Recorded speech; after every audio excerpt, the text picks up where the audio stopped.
जय जय रघुवीर समर्थ।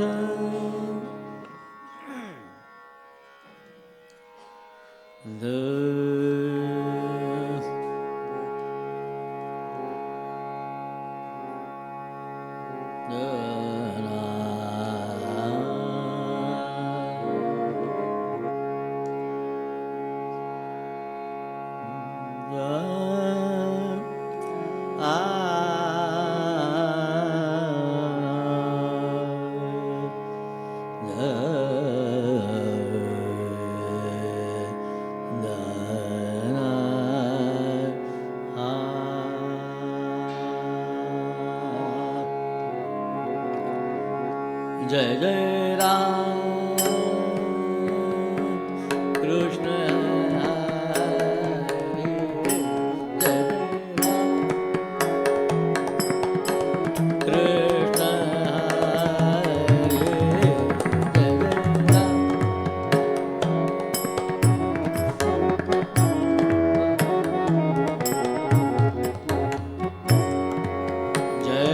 जय राम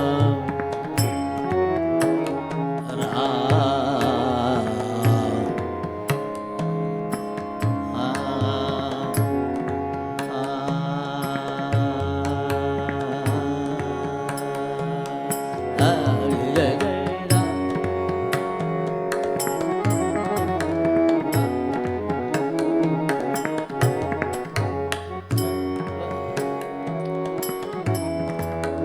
गोवर्धन धन गोपाल नरत गोकुल संकट हरे जय जय राम राम कृष्ण हरे हरे जय जय राम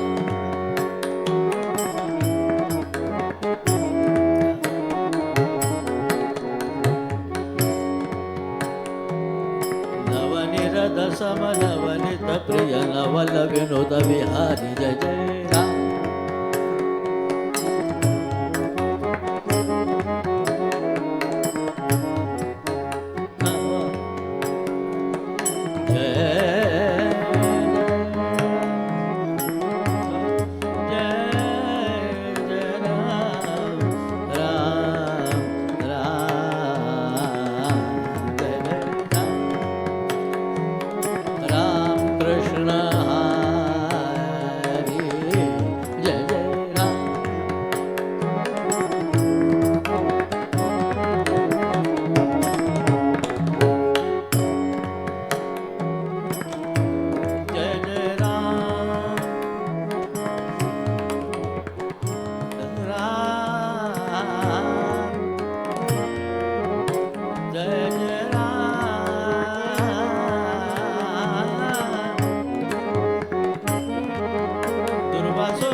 गुण गाया इच्छा तव गुण गाया कीर्तने ये सद्गुरुराया कीर्तने ये सद्गुरुराया कीर्तने ये सद्गुरुराया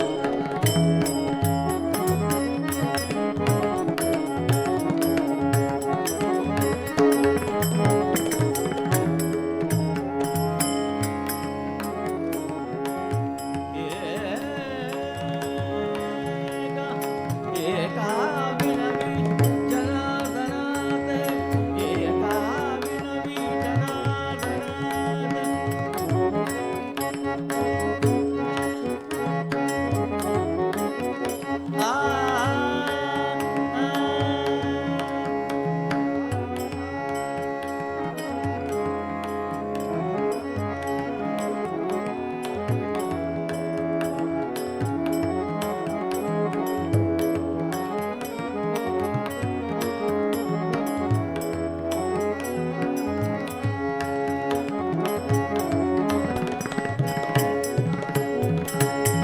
एका विनवी जनार्दनात निरंजन चाराया निरंजन चाराया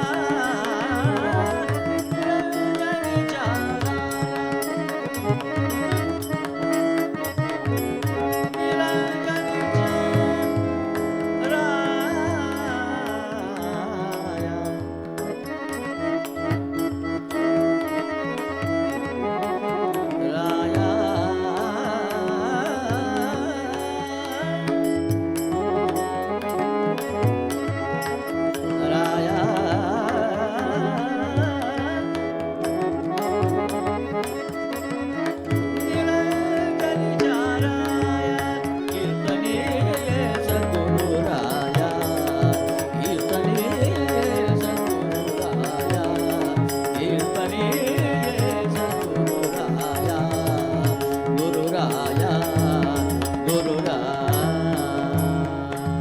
गुरु महाराज गुरु जय जय परब्रह्म सद्गुरु जय जय गुरु महाराज गुरु जय जय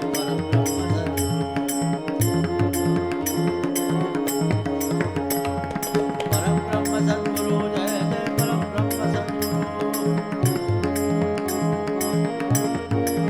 जय जय गुरु महाराज गुरु जय जय परब्रह्म सद्गुरु परब्रह्म सद्गुरु जय जय परब्रह्म सद्गुरु जय जय गुरु महाराज गुरु जय जय परब्रह्म सद्गुरु जय जय गुरु महाराज गुरु जय जय परब्रह्म सद्गुरु राजाधिराज रामचंद्र भगवान की जय महारुद्र हनुमान की जय समर्थ सद्गुरु श्री रामदास स्वामी महाराज की जय जय रघुवीर समर्थ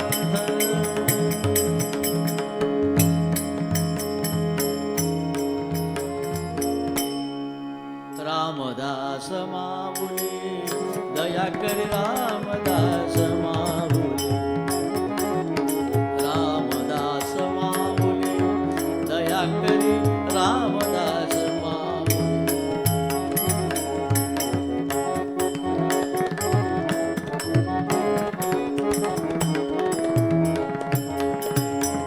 वत्सालागी धेनु जैसी वत्सालागी धेनु जैसी करी करुणा सावली दया करी करुणा सावली गमाय माझी रामदास रामदास माऊली दया करी रामदास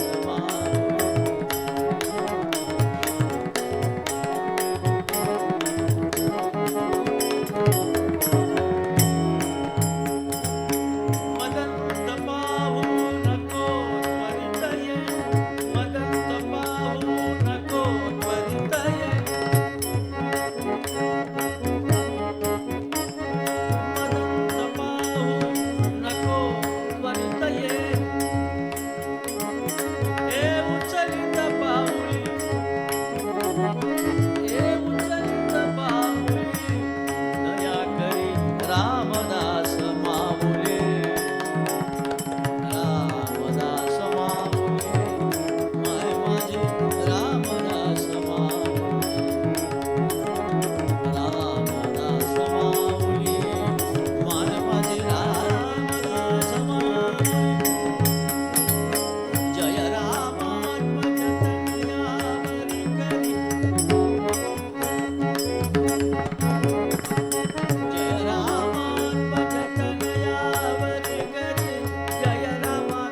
भक्ती प्रेमावीण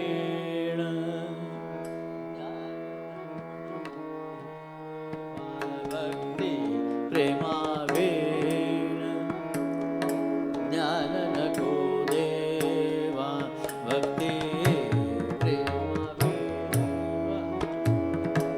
ज्ञान नको देवा भक्ती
रघो मोरीला जय रघो मोरीला जय रघो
हम गरीब तुम दाता तुम हो गरीब नवाज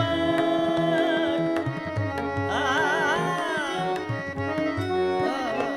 आ, आ,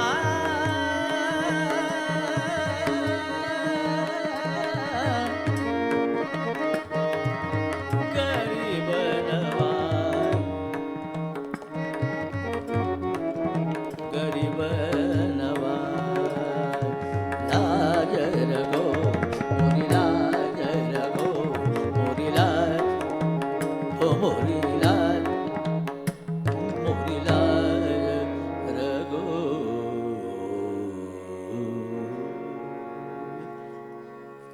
जय जय रघुवीर समर्थ.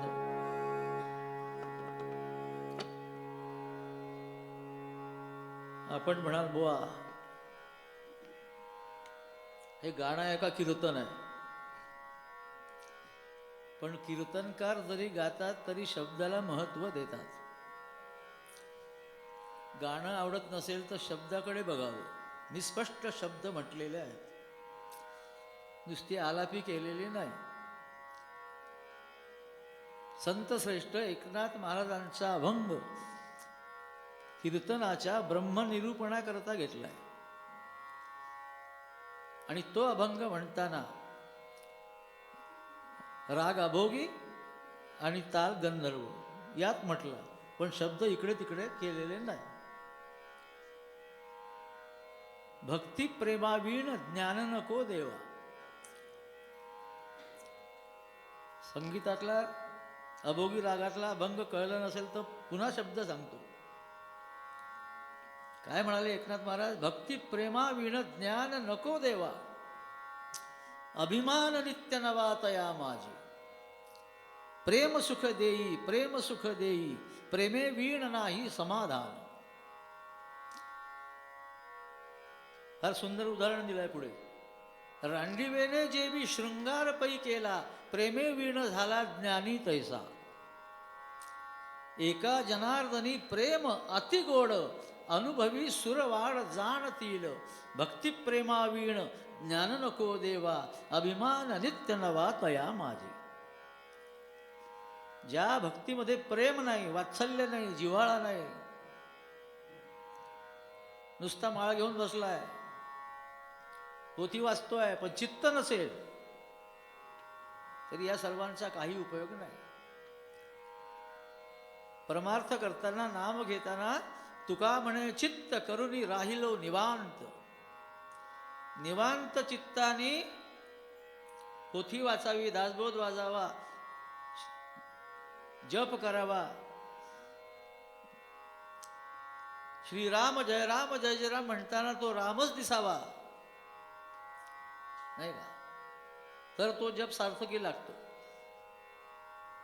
हातामध्ये माळ आहे, श्रीराम जय राम. मनामध्ये विचार येतो, अमेरिकेत मुलगा आहे, कसा असेल, त्याला पैसे मिळाले की नाही, मी पाठवले होते, हे विचार आले कुठून? तू रामरूप हो ना. गायचं असेल तर राम होऊन राम गारे, रामासी शरण रिघारे.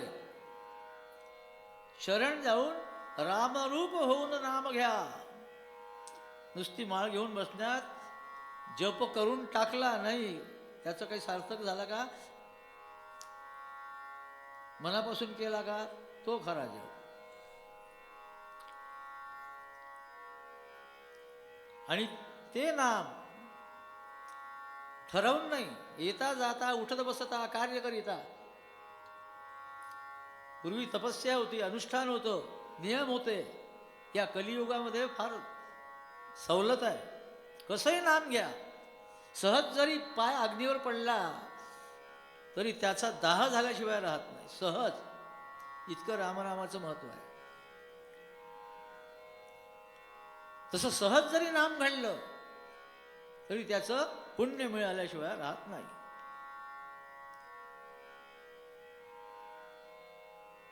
असा ज्यांनी जप केला, असं ज्यांनी ध्यान केलं आणि अशी ज्यांनी भक्ती केली, त्याचा तो भगवान झाला. भक्ताकडनं प्रभू रामचंद्राला काहीही नको, फक्त प्रेम पाहिजे. मनापासून करा, त्या भगवंतावर प्रेम करा. ज्या भक्तीमध्ये प्रेम नाही ती भक्ती व्यर्थ. भक्ती प्रेमावीण ज्ञान नको देवा. मग कितीही विद्वान असेल, अंतःकरणात जर प्रेम नसेल तर ती भक्ती व्यर्थ आहे. अगा वेदविद जरी झाला, माते नेणता वाया गेला. कणू सांडोनी उपणीला कोंडा जैसा. जय जय रघुवीर समर्थ. अगा वेदविद जरी झाला पण माते नेणता वाया गेला, काय उपयोग? तो कसा आहे तर कणू सांडोनी उपणीला कोंडा जैसा, अशी ती भक्ती आहे. मग देवाला आवडणारी जी भक्ती आहे ती कोणी कोणी केली? समर्थ म्हणाले ना, भगवंतास जयाची प्रीती, आपण वर्तावे तेणेची रीती. येणे सख्य घडे नेमस्ती भगवंतासी. त्याला आवडणारी भक्ती कुणी कुणी केली? तर उदाहरण आहे, व्याधस्या चरणं ध्रुवस्य च वयो विद्या गजेन्द्रस्य का जातिर्विदुरस्य यादवपते रुग्रस्य कं पौरुषं कुब्जायाः कमनीय रूपमधिकं किं तत्सुदाम्नो धनं भक्त्या तुष्यति केवलैर्न तु गुणैर्भक्तिप्रिय श्रीपतिः राजाधिराज रामचंद्र भगवान की. पहिला दिवस आहे आज कीर्तन महोत्सवाचा, दासबोध पारायणाचा, दासनवमीचा. आणि पहिल्या दिवशी जर असा गजर असेल तर 10 दिवस कसं होईल? अजून 10 दिवस सुरू झाला आज उत्सव. येणारे नवीन सगळे नवीन कीर्तनकार आहेत. काही आलेले आहेत, काही नवीन आहेत. मी नवीन नाही, मी 2-3 वेळेला आलो. फक्त गडावर मात्र दुसरी वेळ आहे. गडावर पूर्वी कीर्तन होतच नव्हती, रात्री कोणी येत नाही. पण समर्थ मंडळात मी साधारण खाली येत होतो. मारुती बसायचे. मी म्हटलं त्यांना, बुवा इथे तुम्ही मला 2-3 वेळे बोलावलं, ठीक आहे, पण गडावर कीर्तन व्हावं असं माझी इच्छा आहे. 1911-12ची गोष्ट बरं का. 11ला साधारण मी त्यांना बोललो असेल, आणि माझी इच्छा आहे गडावर कीर्तन व्हावं. बघू म्हणाले. बघू कशाला? 20 ते 13 मध्ये एवढा मोठा महोत्सव घेतला त्यांनी 10 दिवसाचा. एकापेक्षा एक कीर्तनकार बोलावले, प्रचंड गर्दी, फार मोठा महोत्सव झाला तो. आणि गडावर कीर्तन करायला मिळालं म्हणून कृतार्थ झालो. समर्थांनी ती पहिली संधी मला आपल्या गडावर करण्याकरता दिली. तशी महाराष्ट्रात जिथे जिथे राम मंदिर आहे तिथे तिथे समर्थ आहेत, त्या ठिकाणी कीर्तनं झालीत, सगळीकडे झालीत, पण गडावर व्हायचं होतं. आणि भगवंताच्या कृपेने रामदास माऊलींच्या प्रेमाने ही दुसरी वेळ आहे. काही काही पहिल्यांदा येत आहेत, त्यांना साथ द्या, उत्सवाचा आनंद वाढवा. कीर्तन फक्त एकट्याचं नसतं बरं का, तिघायचंही नसतं. 1 2 3 श्रोत्यांनी सगळ्यांनी मिळून कीर्तन करायचं, त्याचं नाव संकीर्तन. सगळ्यांनी मिळून गजर केला की आनंद येतो. मग पंढरपूरला तोच आनंद आहे, नाही का? सगळे विठ्ठल विठ्ठल म्हणतात आणि त्या नामाच्या गजराने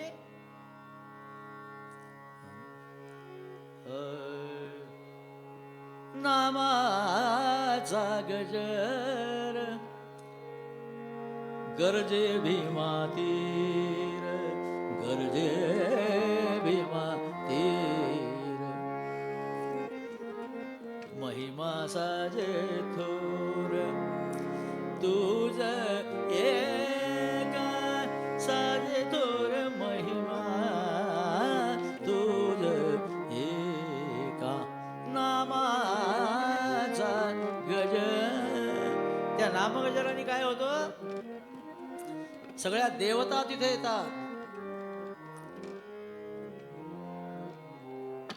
रिद्धी सिद्धी दासी अंगण झाडी ती आणि उच्चिष्ठे काढी ती मुक्तिचारी. एवढा अधिकार गजराचा, नामस्मरणाचा.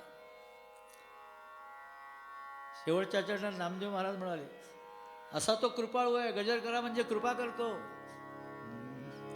नामा म्हण देव ऐसा हो कृपाळ, नामा म्हण देव ऐसा हो कृपाळ,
घेता वाट चाली यज्ञ पाऊला पाऊली.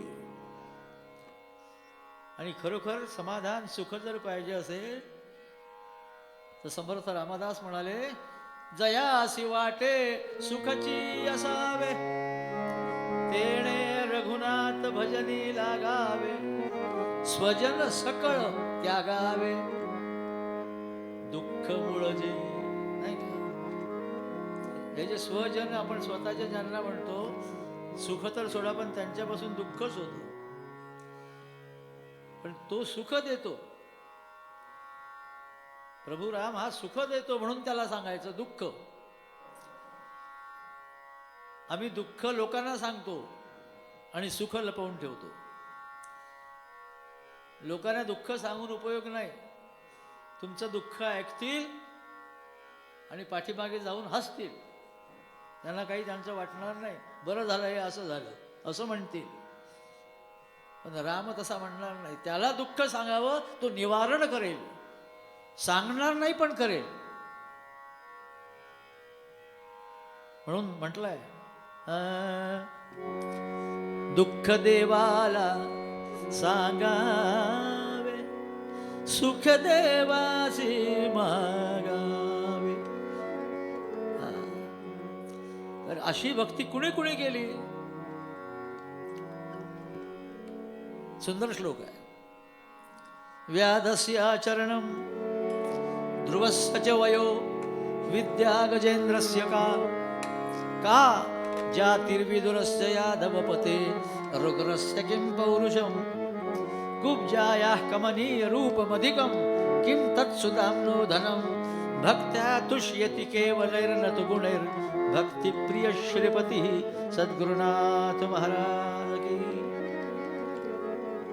व्याधस्याचरणं, व्याधावर भगवंताची कृपा झाली. व्याध म्हणजे मारेकरी. मारेकरी असून सुद्धा अंतःकरणात परमेश्वराविषयी प्रेम होतं. व्यवसाय म्हणून तो करीत होता, पण अंतःकरणात प्रेम होतं.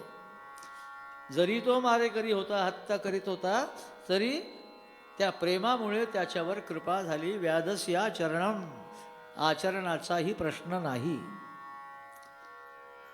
कसंही आचरण असेल, पण नाम सोबत असेल तर त्या पापाला नष्ट करण्याचं सामर्थ्य नामस्मरणात आहे. व्याधस्य आचरणम, आचरणाचा प्रश्न नाही. बरं, वयाचाही प्रश्न नाही म्हणाले. ध्रुवस्यच वयो, तो किती वर्षाचा होता? एवढ्या लहान वयात भगवान विष्णू प्रसन्न झाले.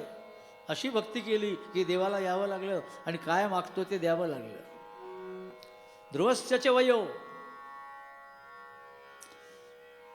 उत्तानपाद राजाचा मुलगा ध्रुव. 2 बायका उत्तम राजाला. उत्तानपाद राजा 2 बायका, सुनीती मोठी आणि सुरुची लहान. ती लहान आणि सुंदर असल्यामुळे सुरुची, तिच्यात रुची जास्त होती. पण मोठी सुनीती, जिची नीती उत्तम आहे, त्या नीतीशी राजाला काही घेणं देणं नव्हतं. रुची त्यात सुरुचीमध्ये होती. तिचा एक मुलगा, हिचा एक मुलगा. सुरुचीच्या मुलाला राजा मांडीवर घेऊन बसले. तेवढ्यात ध्रुव आला. त्यालाही इच्छा झाली आपण बाबांच्या मांडीवर बसावं. पण सुरुचीने त्या उत्तम राजाला सांगितलं, खबरदार, हा बसला असताना त्याला मांडीवर घ्यायचं नाही आणि पुढे मुळीच कधी घ्यायचं नाही.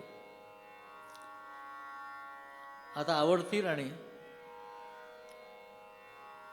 राजाने सांगितलं, ध्रुव बाळा, तुला बसता येणार नाही. का बाबा, तो बसलाय ना, मग मला बसायचं तुमच्या दुसऱ्या मांडीवर. अरे बेटा, नाही बसता येणार. तू दुसरं काही हट्ट कर, मी पूर्ण करतो तुझा. काय लागेल ते देतो तुला, पण तुला मांडीवर बसायला नाही मिळणार.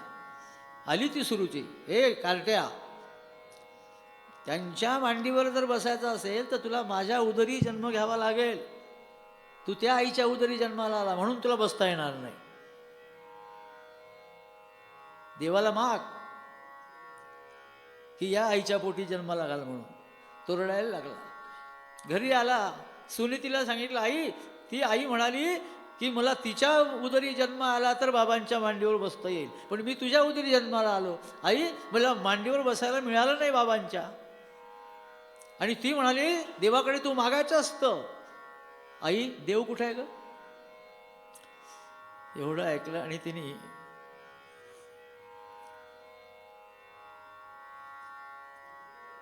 ध्रुवाला जवळ धरलं. बाळा, बरोबर आहे, देवाने तुला माझ्या उदरी जन्माला घातलं. आता ती तुझ्या आई बाबांना खूप आवडते. त्या दोघांचं मत नाही तर नाही, त्यात काय दुःख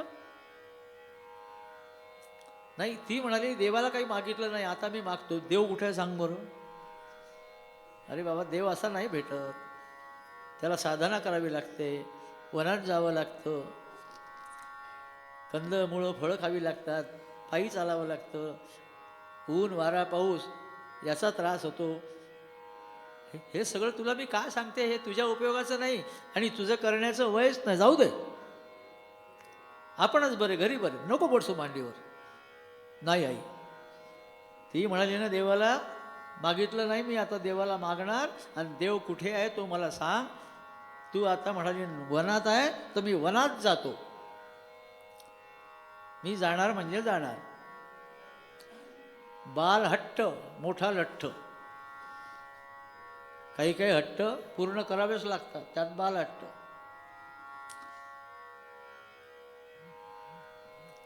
हट्टी मुलं असतात, आई वडिलांना मागतात आणि मागितलं नाही तर आकांत करतात.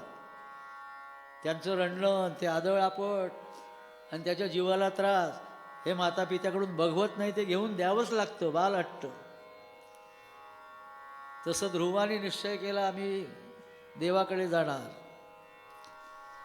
राजाला कळलं, राजाने खूप समजावलं, तुला काय पाहिजे ते देतो, विनाकारण साधा हट्ट करू नको, त्यापेक्षा काही जास्त देतो. ते म्हणाले, आता मी तुम्हाला काही मागणार नाही, जो देणारा आहे त्यालाच मागेल. निघाला वनामध्ये. देहाचं भान नाही. देवाची भेट घ्यायची, देवाला मागायचं, देवाशिवाय दुसरं ध्यान नाही. आणि देव कधी पाहायला नाही.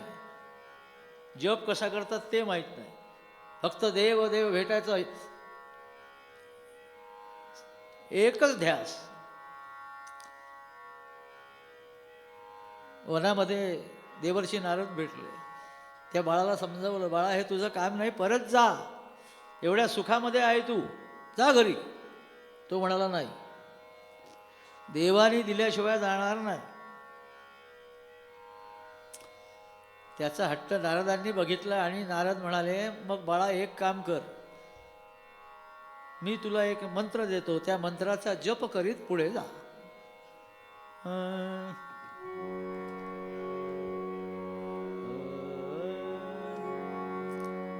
कोणता मंत्र दिला नारदांनी? ओम नमो भगवते वासुदेवाय. ओम नमो भगवते वासुदेवाय. ओम नमो भगवते वासुदेवाय. ओम नमो भगवते वासुदेवाय.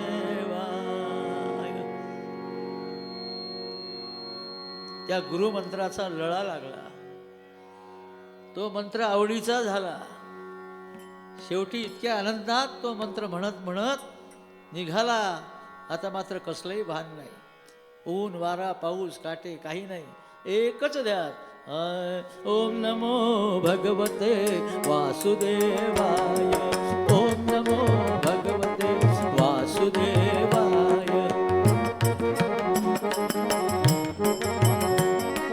ओम नमो भगवते वासुदेवाय.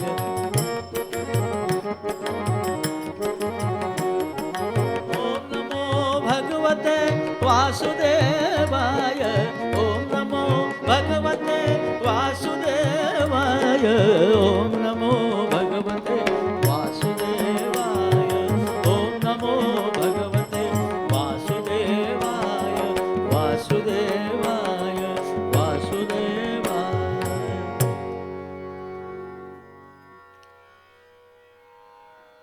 त्याची ती भक्ती पाहून, प्रेमभक्ती पाहून, प्रेमस्वरूपा भक्ती पाहून भगवान महाविष्णू प्रकट झाले. तेजपुंज रूप मूर्ती समोर पाहिली. शेवटी आधी काही कळलं नाही, घाबरला. आणि भगवंतानीच मधुर आवाजात त्याला सांगितलं, बाळा कुठे जातो? तो म्हणाला, देवाकडे. अरे मीच देव आहे, कशाकरता माझ्याकडे येतो आहे? तू देव आहे? अरे माझ्यात काही वेगळं दिसत नाही का? शंख चक्र गदा पद्म. ठीक आहे, आपण देव आहात, नमस्कार केला. कशाला एवढी मेहनत करतो, श्रम घेतो? लहान आहेस तू.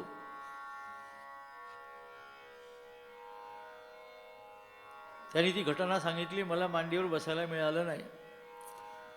आता मी तुम्हाला अशी जागा मागणार आहे, माझ्या हक्काची जागा, ज्या जागेवरून मला कुणीही उठवणार नाही. बरं बरं बरं, अशी जागा हवी आहे तुला? मग आई, तुझ्या प्रेमामुळे मी सुद्धा ठरवलंय की जी जागा कुणाला दिली नाही मी तुला देणार. आनंद झाला. आणि कोणती जागा दिली त्याला? जे कुणाला दिली नाही ती त्याला दिली, सर्वांना माहित आहे. ज्यांनी ज्यांनी प्रेम भक्ती केली त्यांना मनासारखंच मागणं दिलं. डॉक्टर वसंतराव देशपांडेचे स्वर आठवतात मला. आढळपदी अंबरात, आढळपदी अंबरात बसविले ध्रुवाला, बसविले ध्रुवाला. आणखी कुणाला काय दिलं? संकटात पीतांबर, संकटात पीतांबर दिला द्रौपदीला. ऐसा दाताच थोर, ऐसा दाताच थोर कुंजबन बिहार. धीर धरी, धीर धरी, धीर धरी, धीर धरी जागृत गिरधारी, जागृत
धरिसिका शंका, धरिसिका शंका.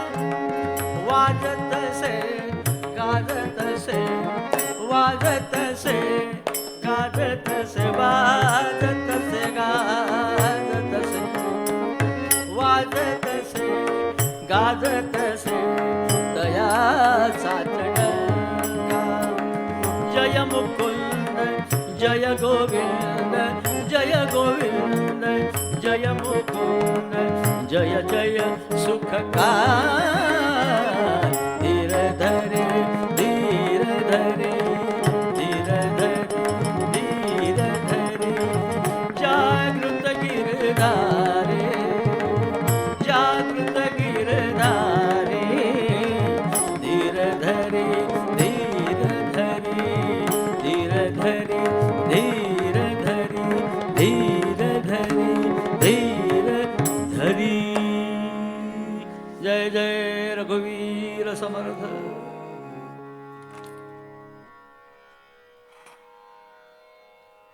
गेली 3 महिने नागपूरला कडाक्याची थंडी होती.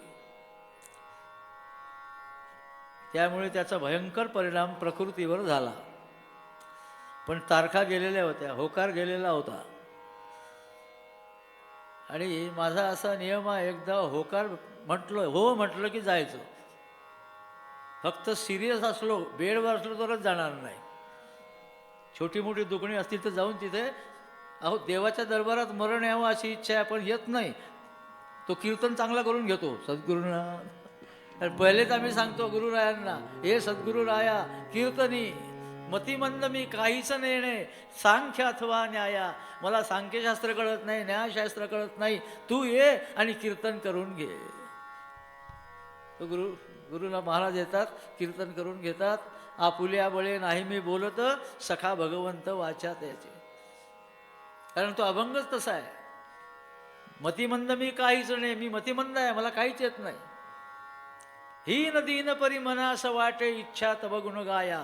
मी हीन आहे, दीन आहे, आणि इतक्या वर्षाचा अनुभव आहे.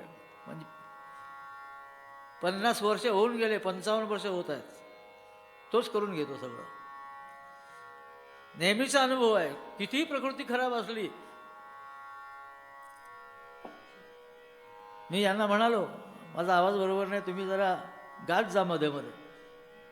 पण ते वादक आहेत, ते म्हणाले एक तर वाजवीन नाही तर गाणी, कीर्तन करतात ते. म्हटलं तुम्हाला म्हणायला काय हरकत आहे. सद्गुरुनाथ महाराज की.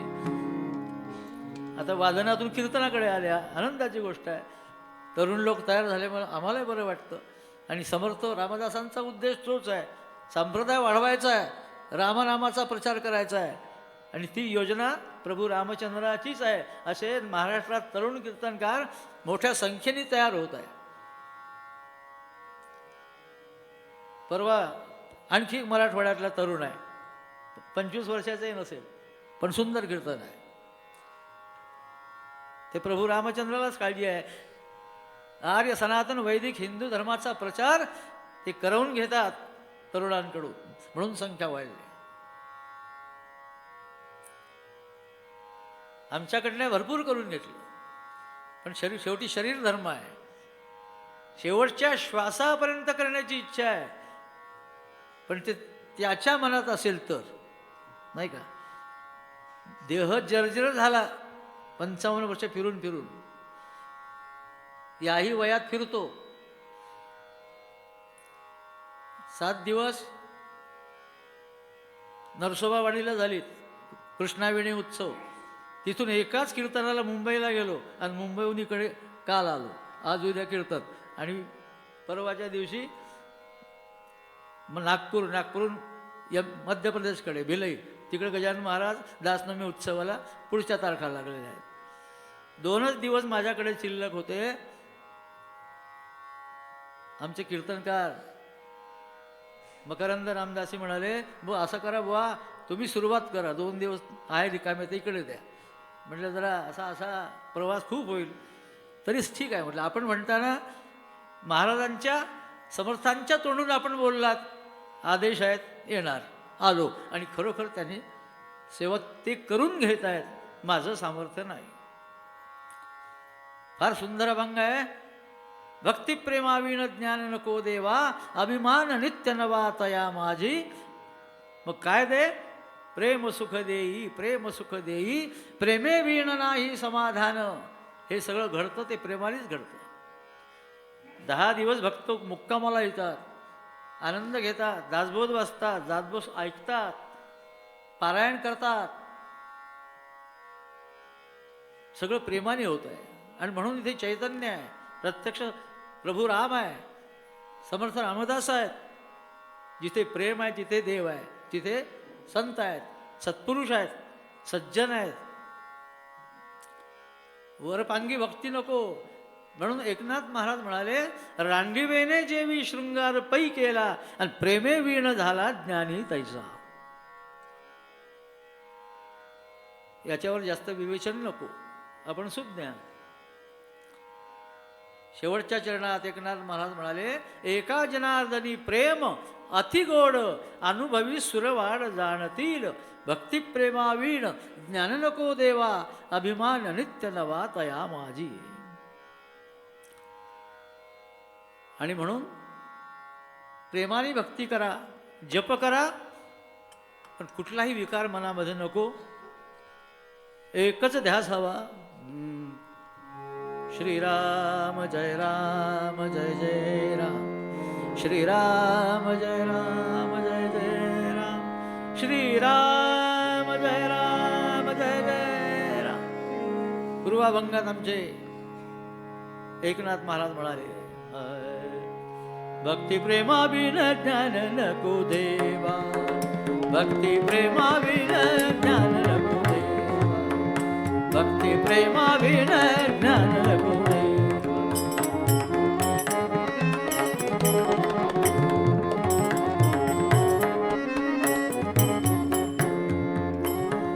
अभिमान नित्य नवा तया माझे, अभिमान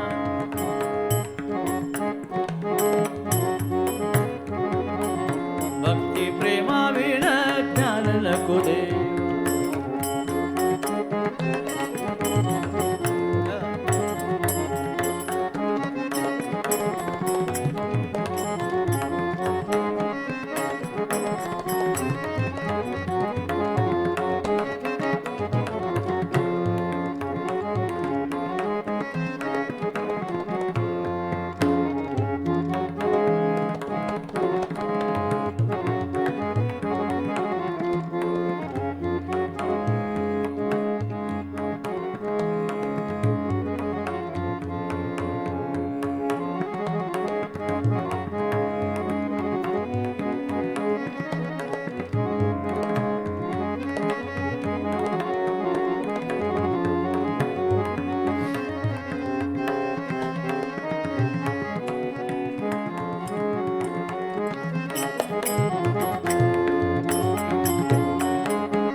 सुख दे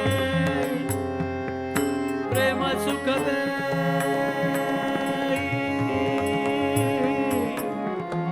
प्रेम सुख दे.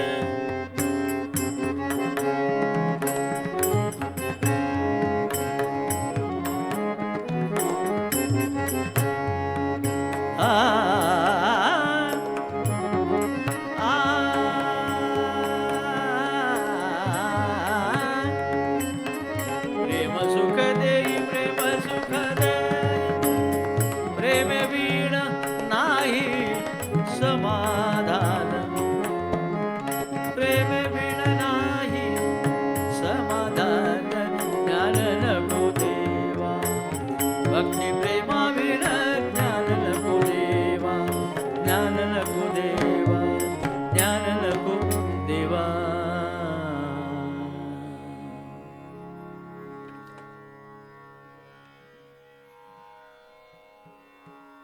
ऑर्गन वादक आमचे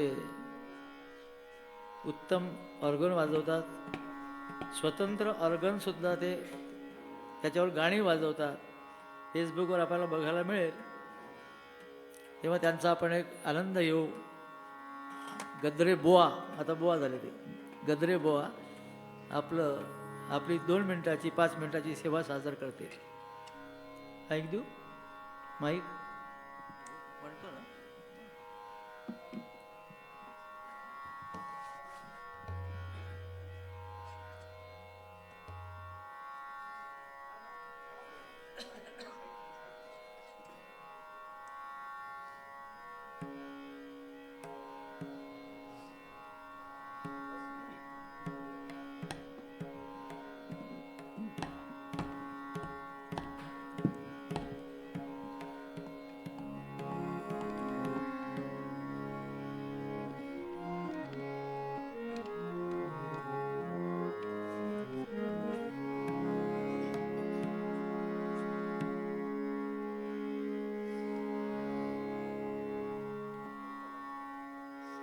हॅलो हॅलो हॅलो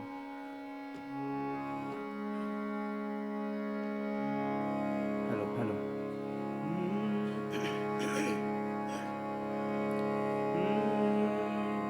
कोण बोलवी तो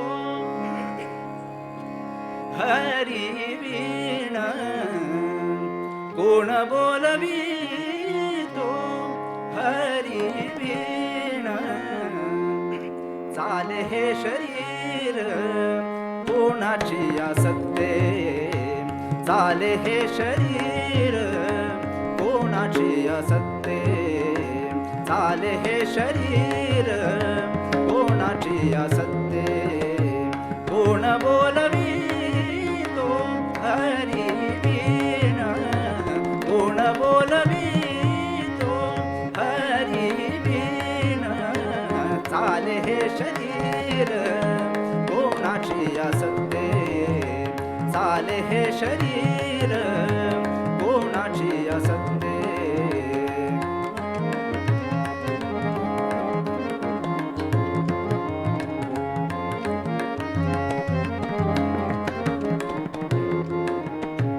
देखवी ऐकवी तोची नारायण रे देखवी ऐकवी तोची नारायण रे देखवी ऐकवी तोची नारायण रे तयाचे भजन तयाचे भजन तयाचे भजन चुको नये चुको नये चुको नये चाले हे शरीर कोणाची आसक्ते चाले हे शरीर कोणाची आसक्ते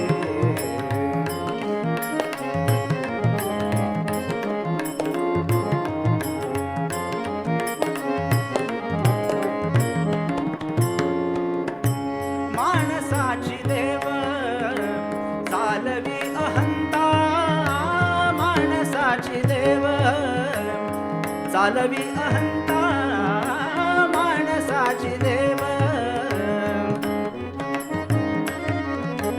माणसाची देव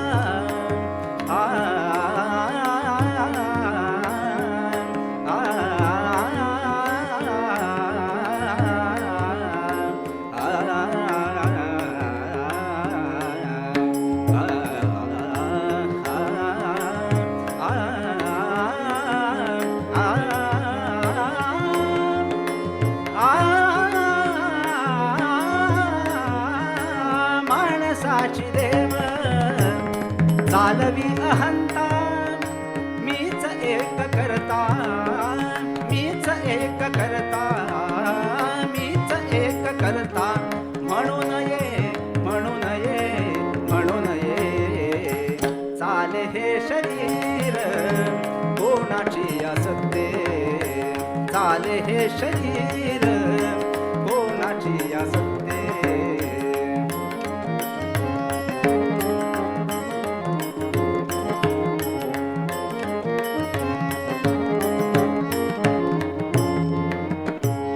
तुका म्हणे देव भरलास बाह्य तुका म्हणे देव भरलास बाह्य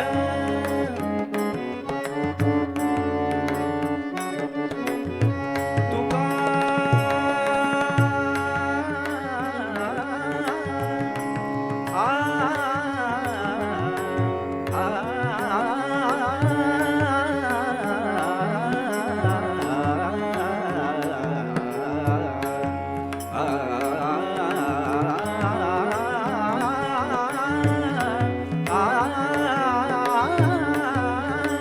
तुका म्हणे देव भरलास बाह्य तया उणे काय तया उणे काय तया उणे काय चराचरी चराचरी चराचरी चाले हे शरीर कोणाची आसक्ते चाले हे शरीर कोणाची आसक्ते कोण बोलवी तो हरी वीण कोण बोलवी तो हरी वीण चाले हे शरीर कोणाची आसक्ते चाले हे शरीर चाले हे शरीर चाले हे शरीर कोणाची आसक्ते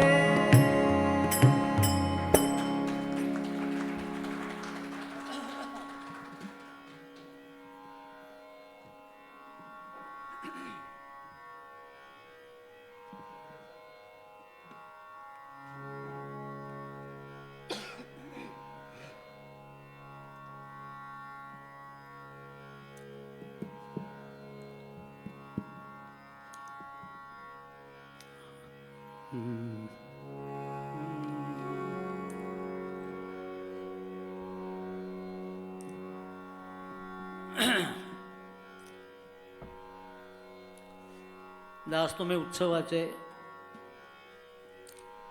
नवीन तरुण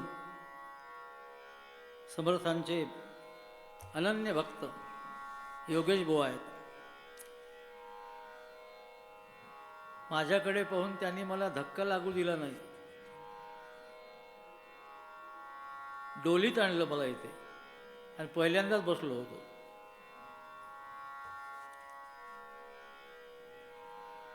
त्यांनी पाहूनच ओळखलं. मध्ये भेट झाली होती नागपूरला, यांच्या पादुका आल्या होत्या समर्थांच्या, तेव्हा घराजवळच असतात माझ्या. मकरंद बुवा, योगेश बुवा सगळ्यांचीच भेट होते. मी म्हटलं नाही माझी सोय करा, मी हळूहळू बसत आलो असतो, पण त्याने आधीच सगळी व्यवस्था करून ठेवली. म्हणा धक्का नाही लागू देता इथे आणून ठेवलं. तरीसुद्धा चिंता होती होईल की नाही. पण प्रभू रामचंद्राच्या कृपेने आणि समर्थांच्या आशीर्वादाने, प्रेमाने, कृपेने उभा राहिलो. वेडे वाकुडे गाईन परी तुझाची म्हणवीन.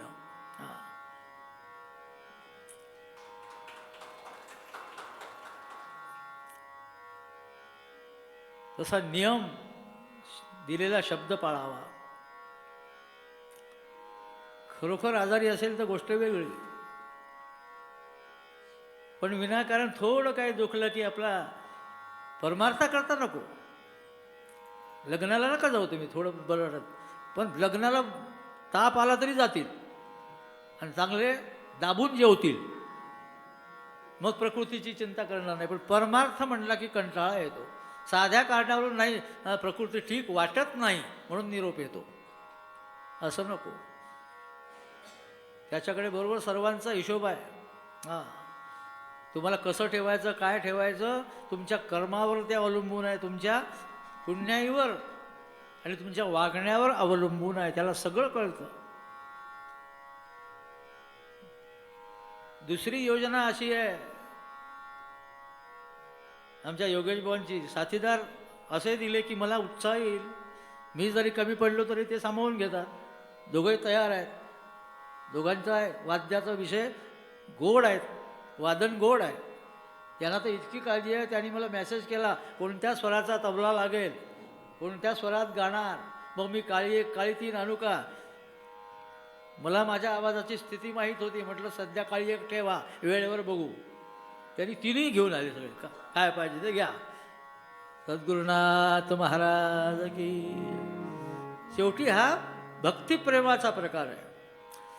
मनापासून भक्ती केली आणि भगवंतावर प्रेम केलं तर सर्व काही सुरळीत होतं. हा अनुभव आमच्या गद्रे बुवानी, म्हणजे आमचा सुशील गद्रे आहे, गोड मुलगा आहे. बऱ्याच वर्षापासून मी ओळखतो त्याला आणि अंतःकरणात भगवंताविषयी प्रेम आहे म्हणून त्याच्या सगळ्याच कलेमध्ये गोडवा आहे. जिथे प्रेम आहे तिथे गोडवा आहे, बरं का. हां, दोघांच्याही वादनात गोडवा आहे. त्यामुळे मला कीर्तन करताना आनंद होतो आहे. आणि तुमच्यासारखे सुज्ञ आणि समर्थांचे भक्त श्रोते, मग काय दुधात साखर आहे. जय जय रघुवीर समर्थ. पहिला दिवस आहे आज. खरी भक्ती कुणी केली, भक्ती कशी करावी, भगवंतावर प्रेम कसं करावं, हे कुणाकडनं शिकण्यासारखं आहे. की ज्याला श्रीराम म्हटल्यानंतर आनंद होईल,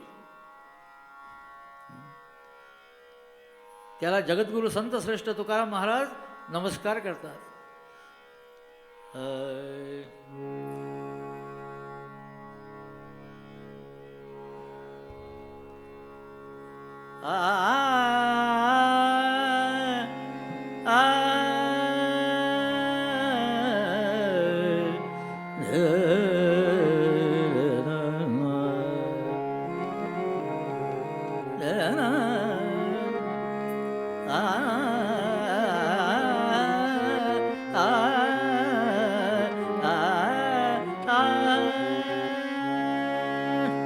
शरण शरण हनुमंता, हनुमंता शरण शरण हनुमंता.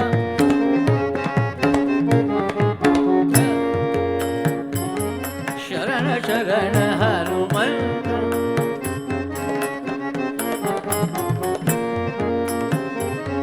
तुम्हा आलो रामदूता, तुम्हा आलो रामदूता.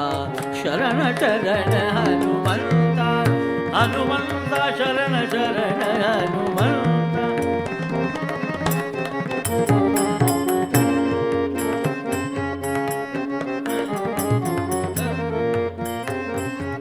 काय भक्तीच्या त्या वाट काय भक्तीच्या त्या वाट काय भक्तीच्या त्या वाट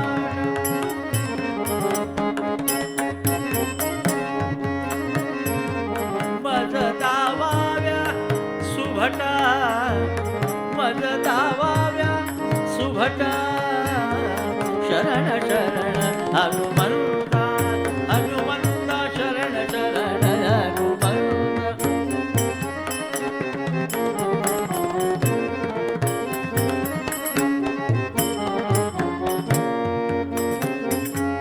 शूर आणि धीर शूर आणि धीर स्वामी काजी तू सागर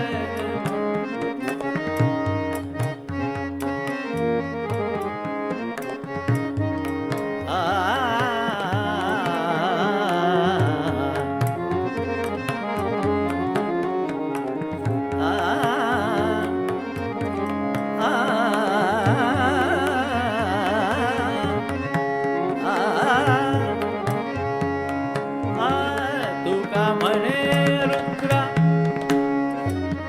तुका म्हणे रुद्रा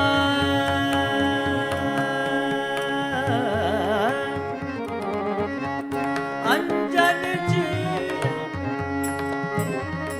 अंजनीची या तू कुमरा अंजनीची या तू कुमरा शरण शरण हनुमंता हनुमंता शरण शरण हनुमंता शरण हनुमंता शरण हनुमंता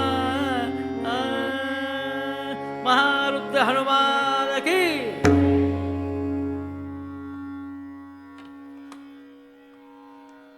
रुपयात फक्त 4 आणे आवाज झाला.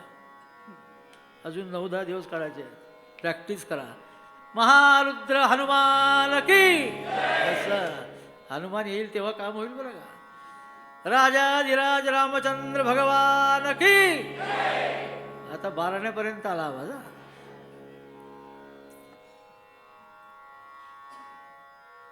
राजाधिराज रामचंद्र भगवान की आता 16 झाला. असाच 10 दिवस सुरू ठेवा म्हणजे बोलना जरा उत्साह येईल. रावणशाहीचा नायनाट करून प्रभू रामचंद्र अयोध्येला आले. त्यांची जन्मभूमी जननी जन्मभूमिश्च स्वर्गादपि गरीयसे. किती मोठा झाला कुठेही गेला तरी आपल्या जन्मगावाची आठवण येत असते. गेले 8-10 दिवस दत्तात्रयाच्या सेवेत होतो. दत्तात्रयाची ठिकाणं प्रेम जास्त आहे. का तर नृसिंह सरस्वती यांचं जे जन्मगाव आहे त्याला लाडाचं कारंज म्हणतात. कारंजा लाड. तिथे शैलगमन यात्रेचा मोठा उत्सव आता संपत आला आहे. उद्या शेवटचा दिवस आहे. त्या कारंजा गावामध्ये जिथे नृसिंह सरस्वती जन्माला आले त्याच भूमीवर मी पण जन्माला आलो. माझी ती जन्मभूमी आहे. आणि भगवंताच्या कृपाप्रसादाने तिथे कीर्तन झालीत. पण यावेळेला श्रीपाद श्री वल्लभांनी 3ऱ्यांदा नरसोबावाडीला बोलावलं. सगळी ठिकाणं न जाण्यासारखीच नाहीत. वाडीचा फोन आला. काही असो यावं लागलं. येतोच म्हणाला. मला माहीत येतो करून घेतो. गडावरचा आला. वा वा वा. इथे काही पाहायचंच काम नाही. काही ताकद नसेल शक्ती नसेल तरी कीर्तन रंगतो अशी खात्री आहे. आणि पवित्र भूमी आहे. तिथे काही करावं लागत नाही. बुवा उभा झाला की समर्थच बोलतात आणि रामच करून घेतो. त्यामुळे काही चिंता नाही. बिनधास्त उभा झालो. केल्याने होता हे रे आधी केलेची पाहिजे. रावणशाहीचा नायनाट झाला आणि प्रभू रामचंद्राला त्यांच्या भक्तीची, त्याच्या भक्तिप्रेमाची, सगळ्या वानर मंडळीची काळजी होती. का तर मला जी विजयश्री प्राप्त झालेली आहे ती या सगळ्या वानर मंडळीच्या भरोशावर, आपले प्राण पणाला लावून ज्याने हे कार्य केलेलं आहे, देश कार्य केलेलं आहे, लंका काबीज केलेली आहे.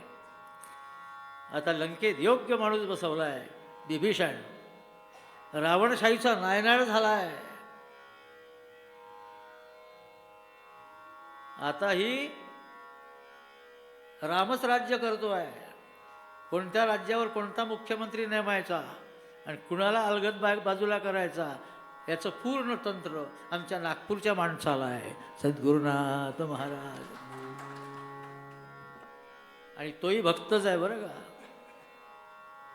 गावचा आहे म्हणून सांगतो. आमच्या नागपूरचे 2 मंत्री या मार्गाचे आहेत.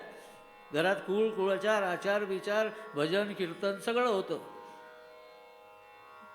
दोघांची देवी कुलदैवता आहे. तुळजाभवानी माहूरची देवी, सगळे परमार्थाकडे वळलेले आहेत. आणि त्या सगळ्यांची इच्छा आहे रामराज्य व्हावं. थोडी आशा आहे, पण रावण तितकेच आहेत होऊ न देणारे. बरं आतापर्यंत आत्ता त्यांचे कुठे दिवस आले मी लहानपणापासून बघतोय. हे दोन्ही मंत्री ज्ञानाने मोठे आहेत, कर्तव्याने खूप मोठे आहेत. पण मी बघतोय कारण ते माझ्यापेक्षा वयाने लहान आहेत. आमचे मुख्यमंत्र्याचे वडील देवेंद्र फडणवीस यांचे वडील गंगाधरराव फडणवीस यांच्या पुण्यतिथीला 12 वर्ष मी कीर्तनं केली. त्यावेळेला देवेंद्र आमदार होते, कीर्तनाला बसायचे. त्यांच्या मातोश्री, त्यांच्या सौभाग्यवती सगळे कीर्तनाला असायचे, कारण एवढा व्याप नव्हता. म्हणून 12 वर्षांनी जसा व्याप वाढला ते कीर्तनं बंद झाले, मी बाहेर पडलो. तेव्हा कीर्तनामध्ये एवढाच बोललो होतो, ते फक्त आमदार होते बरं का, की मला आपल्या देवेंद्रला मुख्यमंत्री झालेला बघायचा आहे. अहो काही न करता झाला तो देवाच्या कृपेने. कारण त्याचं जे काम आहे, सज्जन आहे, भगवंताच्या कृपेने बुद्धी आहे. तो काँग्रेसचा जरी असला तरी मी त्याची स्तुती केली असते. कीर्तनकारांना पक्षाचा काही संबंध नाही, कारण आम्हाला आमच्या समर्थानेच शिकवलं आहे की आधी मुख्य कथा निरूपण, आधी भगवंताचं नाम, समर्थांची शिकवण आहे. आधी ते मुख्य हरिकथा निरूपण हे आधी करा. म्हटलं बुवा राजकारणावर कशाला बोलायचं, बोलायचं नाही, आपला तो विषय नाही, माहीत आहे, मान्य आहे. पण समर्थ म्हणाले ना, नाही एकदम बोलायचंच नाही असं नाही बरं का. आधी हरिकथा निरूपण, पण दुसरे ते राजकारण. चांगलं असेल तर बोला, वाईट असेल तर बोलू नका, जाऊ द्या. हे चांगलं आहे म्हणून बोललो बरं का, आणि समर्थांच्या आज्ञेने बोललो. मी नागपूरचा आहे, नागपूरचे मंत्री आहे म्हणून बोलण्याचा काही संबंध नाही. पण आधी ते मुख्य हरिकथा निरूपण, दुसरे ते राजकारण, तिसरे ते सावधपण. तो मी नव्हेच, मग राजकारणासारखं वागायचं. मी बोललोच नाही असं माझं वक्तव्यच नाही. वक्तव्य करून वक्तव्य नाही म्हणणारे सुद्धा आहेत. समर्थ म्हणाले तिथे सुद्धा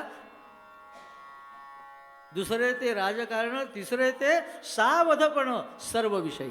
जय जय रघुवीर समर्थ. तसं राजकारणात आम्ही पडतच नाही.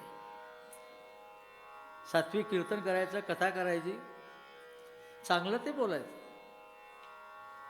तेव्हा सगळ्या पक्षाचे लोक कीर्तनाला असतात आणि सगळ्यांचं प्रेम रामचंद्रावर आहे, समर्थावर आहे. ते सगळेच दर्शनाला येतात. भेदाभेद भ्रम अमंगळ असं वारकरी संप्रदायात सांगितलं आहे. कुठलाही भेद नको. ती वानर मंडळी कोण होती, काय होती, पण त्या सर्वांच्या प्रेमाने आणि त्यांच्या श्रमाने मला विजयश्री प्राप्त झाली आणि अयोध्येमध्ये आनंद निर्माण झाला.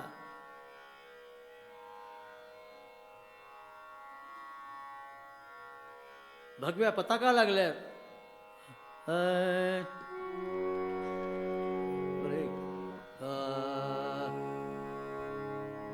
विजय पताका श्रीरामाची, विजय पताका श्रीरामाची झळकते अंबरी, हो झळकते अंबरी. प्रभु आले म्हणून रे, आले प्रभु आले म्हणून.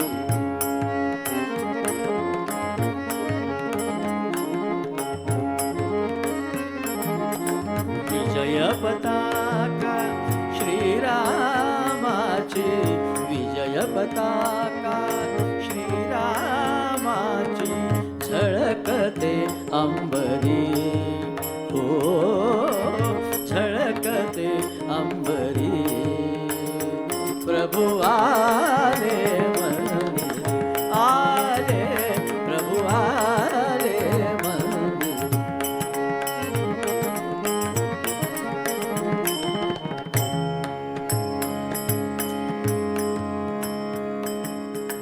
आला राजा अयोध्येचा, आला राजा अयोध्येचा, सडा शिंपिला प्राजक्ताचा.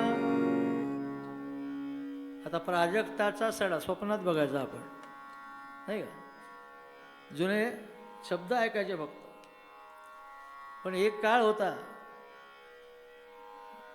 राजा आला त्याचं स्वागत कसं करायचं, पालखी आली तिचं स्वागत कसं करायचं, दारासमोर रांगोळ्या काढायच्या, त्या अगदी अंगणात सडा घालायचा आणि त्यावर रांगोळी काढायची. आणि पूर्वीची जी जुन्या काळची पहाट होती ती रमणीय होती. प्राजक्ताचा सडा, रांगोळ्या, वृक्षाची फुलं ताजी, प्लॅस्टिकची नाही, सगळी तोरणं लागलेली, रमणीय पहाट. आणि भल्या पहाटे घरोघरी नामस्मरण, भूपाळ्या, भगवंताला उठवणे. जे वृद्ध आहेत त्यांनी पलंगावर बसून नाम घ्यावं, अशी रमणीय पहाट होती.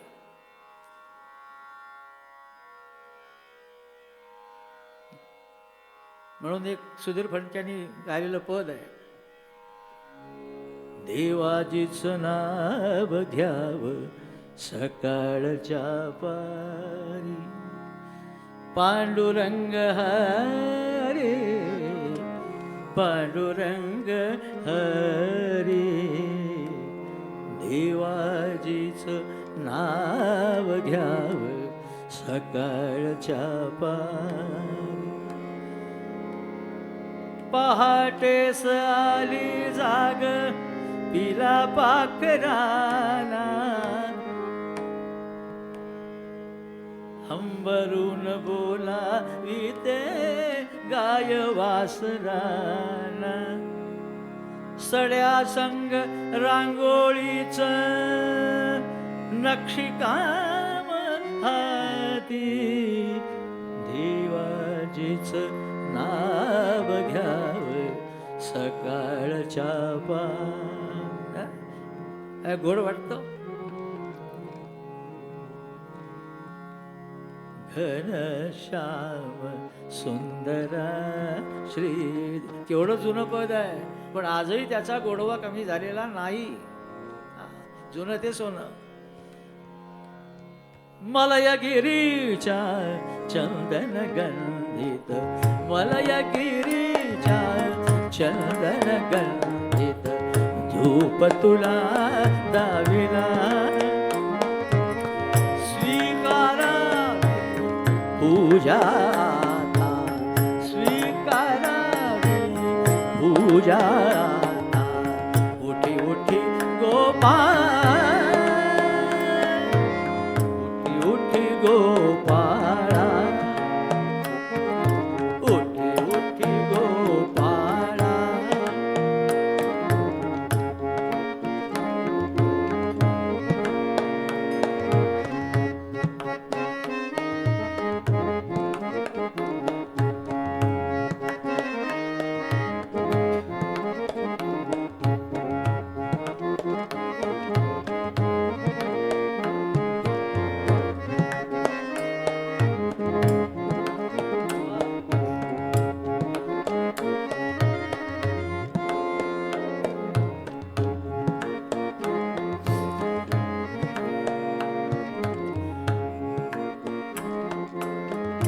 रांगोळी विषय आला म्हणून म्हणतो, पूर्ण म्हणत नाही. रांगोळ्याने सडे सजविले रांगोळ्याने सडे सजविले रस्त्या रस्त्यातून सान पाऊले वाजती पैंजण सान पाऊले वाजती पैंजण छुन छुन छुन छुन कुठे मंदिर ऐकू येते कुठे मंदिर ऐकू येते टाळांची किन किन एक तानता कुठे लाविते एक तानता कुठे लाविते एक तारीची धून निसर्ग मानव तुझ्या स्वागता निसर्ग मानव तुझ्या स्वागता असा सिद्ध झाला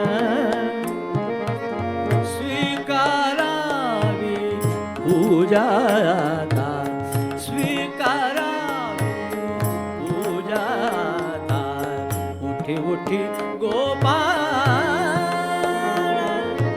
उठी उठी गो कुणी गायले कुमार गंधर्व एकच फुफ्फुस होतं बरं त्यांना त्या एका फुफ्फुसावर एक एक छोटा छोटा आलाप असा गोडवा देऊन गेले हो. थोडा प्रयत्न करू आपण. रांगोळ्याने सडे आ आ आ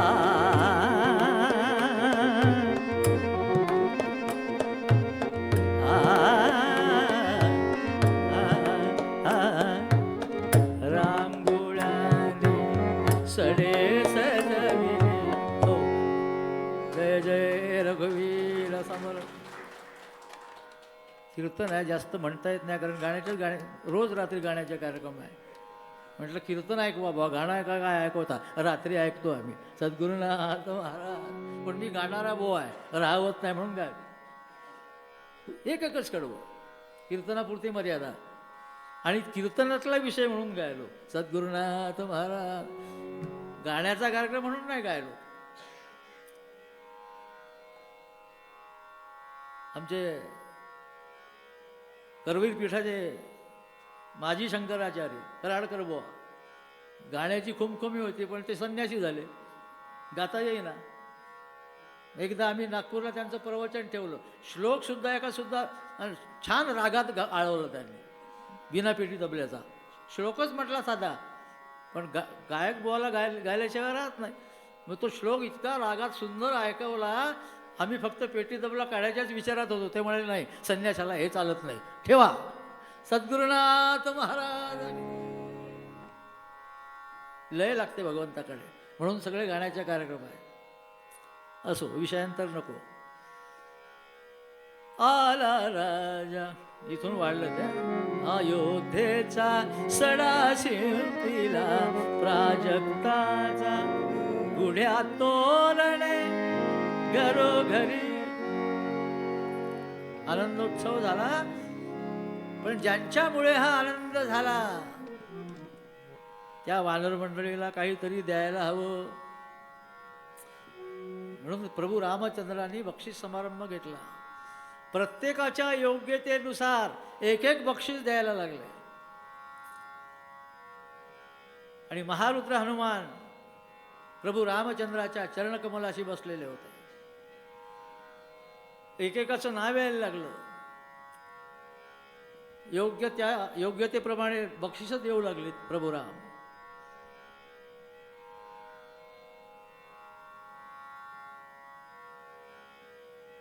सुग्रीवाला बोलावलं. सुग्रीवा, हे घे तुझं बक्षीस. सुग्रीवाला बोलावलं आणि प्रभू रामचंद्राने आपल्या गळ्यातला रत्नजडिताचा हार त्याच्या गळ्यात घातला. हे तुझं बक्षीस. त्यांनी हात जोडले. प्रभू, एवढा किमती हार मला कशाला? अरे बाबा, हा तुझ्या गळ्यात शोभतं म्हणून दिलाय.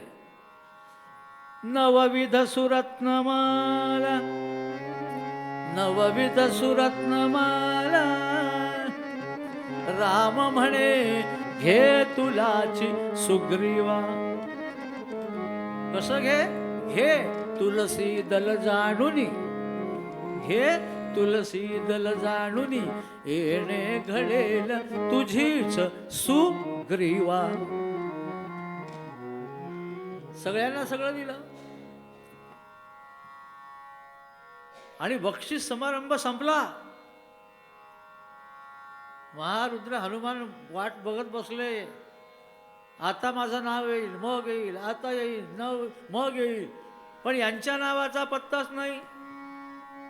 मनामध्ये म्हणाले, माझं काहीतरी चुकलं वाटतं.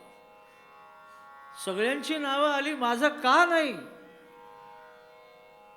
सुग्रीवाला रत्नजडिताचा हार प्रभूने आपल्या गळ्यातला दिला, माझं नाव का नाही? वाह वाह, न्यायच असा है. साहेब के दरबार में बड़ा धाम धूम का काम, साहेब के दरबार में बड़ा धाम धूम का काम. सच्चा आदमी भूखा मरे और मौजा करे गुलाम. काय न्याय आहे? मला माझं नाव नाही. सीता सुद्धा विचार करायला लागली, वा रे वा, आपल्या हनुमंताला काहीच दिलं नाही. मग तिने काय केलं? आवाज दिला, हनुमंता ये, मी देते तुला. यांनी आपल्या गळ्यातला हार दिला त्या सुग्रीवाला, मी माझ्या गळ्यातला रत्नजडिताचा हार तुला देते, असं म्हणून तिने काढला आणि हनुमंताच्या गळ्यात घातला. त्यांनी तो हार घेतला, उडी मारली, जय श्रीराम, आणि एका झाडावर जाऊन बसला. त्या रत्नजडिताच्या हाराचा एक एक मणी काढावा, दातांनी काळकण फोडावा आणि त्यात बघावं माझा राम आहे का, फेकून द्यावा. ज्यात राम नाही त्याला कोणी विचारत नाही. ती वस्तू फेकावीच लागते. शेवटच्या क्षणाला डॉक्टर येतात, नाडी बघतात, यांच्यामध्ये राम नाही, यांना खाली काढा. पलंगावरचा जमिनीवर येतो, साध्या सतरंजीवर, पोत्यावर, नाही का? ह्याच्यात राम नाही, फेका, न्या, जाळा. नको मला हा मणी, असेल रत्नजडिताचा. एक एक मणी कणाकण फोडावा आणि फेकून द्यावा. सीतेला वाईट वाटलं, मी एवढ्या प्रेमाने दिला. रामाला म्हणाले, का हो काय हा? प्रभू रामचंद्राने विचारलं, अरे हनुमंत असा काय करतो, का फेकतो तो म्हणे? प्रभू, अहो यात तुम्ही नाही आहे. बरं, यात नाही, तुझ्यात तरी आहे का? एवढं म्हणण्याचा अवकाश काय? माझ्यात नाही. या हनुमंतानी एवढं ऐकलं आणि हृदय विदारण केलं आणि प्रत्यक्ष प्रभू रामचंद्राचं प्रतिबिंब रामचंद्राने हनुमंताच्या हृदयात बघितलं.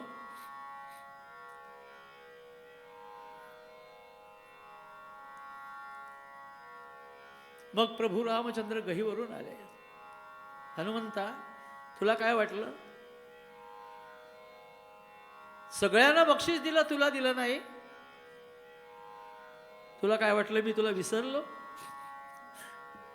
नाही रे बाबा, कुणाला काय द्यावं हे मला सुचलं, पण तुझे इतके उपकार आहेत की तुला काय द्यावं हे मला कळलंच नाही, काही सुचलं नाही. आता मी तुला सांगतो, तू माग, मी देतो. एवढं ऐकून त्याला बरं वाटलं. हनुमंता, काही नको मला. जोपर्यंत हे विश्व आहे तोपर्यंत रामभक्ताचं रक्षण करण्याकरता मला ठेवा. म्हणून 7 अमर जे आहेत त्यांच्यापैकी हनुमंत आहेत. सगळे गेले पण हनुमंत अमर आहेत. जिथे रामभक्ती आहे तिथे संरक्षणार्थ असतात. आणि 10 दिवसाच्या उत्सवाचं संरक्षण करून उत्सव पार पडण्याकरता आपण आज हनुमंताची भक्ती केली, हनुमंताचं चरित्र ऐकलं.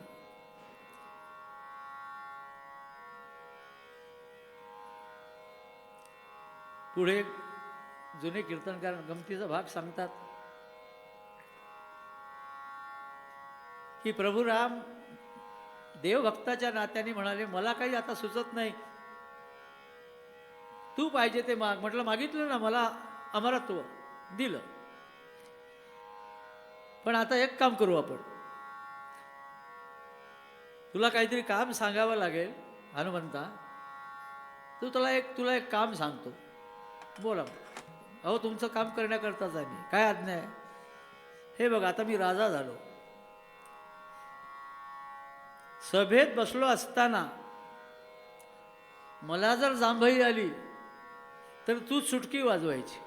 सद्गुरुनाथ महाराज, सभेत बसलो असताना मला जर जांभई आली तर तू चुटकी वाजवायची. अरे वा, छान सेवा आहे. म्हणजे अखंड तुमच्या जवळच राहायचं, हे तर पाहिजेच आपल्याला. हा, मज्जुम्हा समय नित्यम करी वत्सांगुली ध्वनिम. मला जांभई आली सभेत तर तू चुटकी वाजवायची. आता जेव्हा जांभई येईल तेव्हा चुटकी वाजवायची, असाच अर्थ धरला त्यांनी. म्हणजे तुमच्या जवळच राहणार. सभेत बसले असल्यावर विसरला, मग त्या शयनगृहातून बाहेर जायचं कामच नाही. बक्षीस समारंभ संपला, रामचंद्र आपल्या शयनगृहात गेले, सगळे आपल्या बाकीच्या घरी गेले आपापल्या, आणि हे शयनगृहाकडे जात आहेत. त्यावेळेला हनुमान त्यांच्या मागे जातोय. पुढे राम, मागे सीता, सीतेच्या मागे हनुमान. सीता हनुमंताकडे बघताय, अशी मागे वळून बघते आणि मनात विचार करते की आम्ही आता विश्रांती करता जात आहोत, याचं कोणतं काम आहे, हा कशाला येतो आहे. पण हे शयनगृहात दोघंही आले आणि हनुमंताचाही प्रवेश झाला. आता हनुमान उभे आहेत, मंचकावर प्रभू राम बसले आहेत, सीताही उभी आहे, हा उभा आहे म्हणून.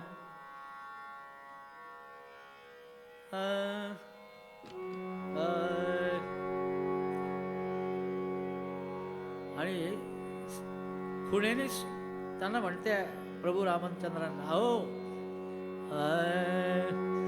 जनक सुता संकेत नयन से, जनक सुता संकेत नयन से, पार ही पार करा,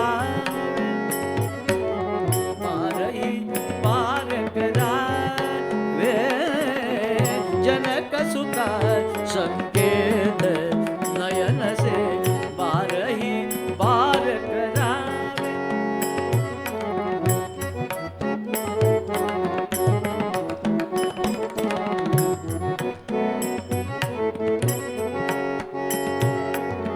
करो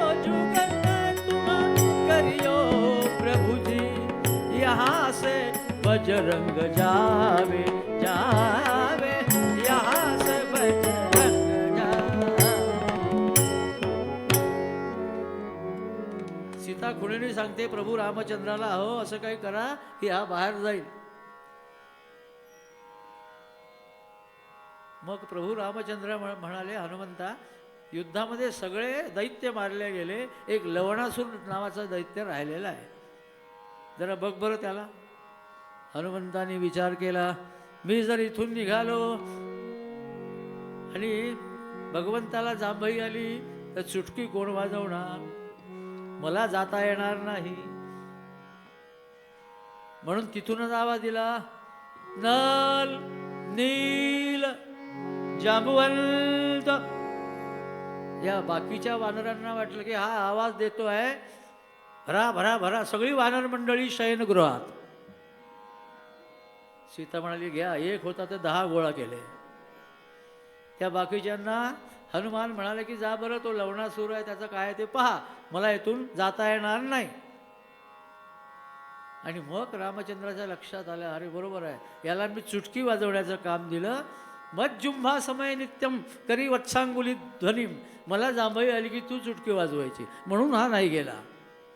अरे म्हणून असा घोटाळा झाला. बरोबर. सीतेला सांगितलं, थांबी, आता करतो काय करायचं ते. हनुमंता, आता आपण सेवेत बदल करू. मी पूर्वी काय सांगितलं होतं, मला जर जांभई आली तर तू चुटकी वाजवायची, बरं का. आता बदल असा करू की तू चुटकी वाजवशील तर मी जांभई देईन, बरं का. तू चुटकी वाजवशील तर मी जांभई देईन, म्हणजे माझ्या जांभईची वाट पाहण्याची तुला गरज नाही, तू इथून जाऊ शकतो. सीतेला आनंद झाला, आता जमलं का. जाऊ शकतो म्हटल्यावर मागच्या दाराने हनुमान बाहेर पडले. तो बाहेर पडल्याबरोबर सीतेने खाडकन दार लावलं. गेली, म्हटलं पिढा एकदेच. पिढा गेली, घालवला याला. आणि ती आता प्रभू रामचंद्राजवळ येणार विश्रांती घेण्याकरता. एवढ्यात हनुमंताने तिचा डाव ओळखला. वा आईसाहेब, आमच्या बाबत असं करता का, आम्हाला काही कमी समजू नका, असं म्हणून तिथे न जाता दारातच बसला. हिनी दार लावून घेतल्यानंतर आणि दारातच बसला आणि बसल्याबरोबर दोन्ही हाताने चुटक्या वाजवायला सुरुवात केली आणि नामस्मरण करायला लागला. श्रीराम जय राम जय जय राम, श्रीराम जय राम जय जय राम, श्रीराम जय राम जय जय राम, श्रीराम जय राम जय जय राम, श्रीराम जय राम जय जय राम, श्रीराम जय राम जय जय राम. राजाधिराज रामचंद्र भगवान त्यांनी चुटकी वाजवली आणि प्रभू रामचंद्राने जो जांभई दिली, चुटक्या बंद होईना आणि जांभई बंद होईना. सीता घाबरली, हो हो हो, काय झालं, काय झालं. तिला वाटलं प्रकृती बिघडली. ती समोरच्या दाराने गेली, सगळ्या मातांना आवाज दिला, आईसाहेब आईसाहेब. सगळ्या माता आल्या, प्रभू काय झालं काय झालं. कुणाला काही सांगता येत नाही. जांभई तो चुटकी वाजवताय, तू चुटकी वाजवशील तर मी जांभई देईन. चुटकी सुरूच आहे, मग जांभई सुरू राहणार. सगळेच घाबरले. वैद्याचे प्रवर्तक धन्वंतरी आणले, त्यांनी नाडी पकडली. 14 वर्षाचा वनवास झाला. इथे आल्याबरोबर काही खाण्यात आलं म्हणून प्रकृती बिघडली. प्रभू रामचंद्र मनात विचार करतात, यांच्या बापजाद्यांच्या सगळ्यांच्या नाड्या मी तयार केल्या आणि माझं नाडी ज्ञान हा सांगतो. माझी नाडी का तब्येत का बिघडली याचं नाडी ज्ञान खऱ्या भक्ताला बाहेर बसलेल्या, पण हे कुणालाच माहित नाही. संतापून आता रामचंद्राने तिकडे हात दाखवला. मग सीतेच्या लक्षात आलं की त्या दाराने हनुमान बाहेर पडला. यानं तरी काय केलं नसेल म्हणून तिने दार उघडलं तर हा नामस्मरणाला दंग झाला होता.